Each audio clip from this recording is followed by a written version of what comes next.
आप देख रहे हैं मंत्र भारत न्यूज चैनल। मैं हूं कविता। एकनाथ शिंदे का अकेले लड़ने का इशारा, नवी मुंबई और ठाणे निकाय चुनाव में टूटेगा बीजेपी और शिवसेना का गठबंधन। राजनीतिक पर्यवेक्षकों का मानना है कि नवी मुंबई और ठाणे में भाजपा और एकनाथ शिंदे की शिवसेना गठबंधन टूटने की कगार पर है।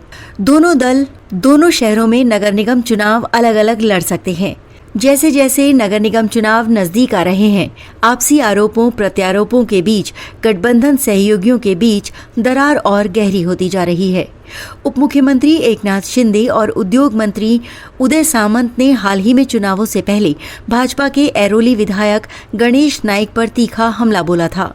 पिछले कुछ दिनों में एकनाथ शिंदे और गणेश नाइक के बीच प्रतिद्वंदिता और तेज हो गई है। इसका नतीजा है कि भाजपा शिवसेना गठबंधन के नगर निगम चुनावों के लिए अलग होने पर संभावित आमने सामने की टक्कर का संकेत मिल रहा है।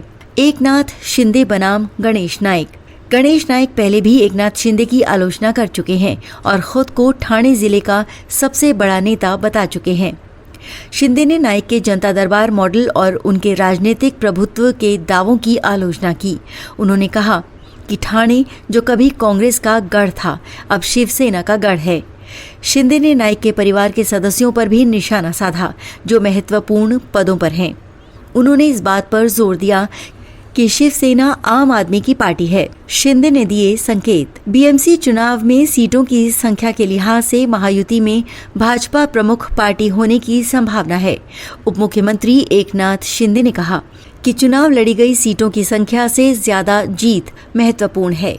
राजनीतिक पर्यवेक्षकों का कहना है कि शिंदे संकेत दे रहे थे कि बीएमसी चुनाव में शिवसेना भाजपा से कम सीटों पर चुनाव लड़ने पर सहमत होगी। निकाय चुनाव 2017 का सीन कुछ और था। 2017 में भाजपा और शिवसेना दोनों ने स्वतंत्र रूप से 200 से ज्यादा सीटों पर चुनाव लड़ा था। पिछले 3 सालों में लगभग 55 पूर्व पार्षद, जिनका कार्यकाल 2022 में समाप्त हो रहा है, शिवसेना, यूबीटी और कांग्रेस छोड़कर शिंदे के नेतृत्व वाली शिवसेना में शामिल हो गए हैं।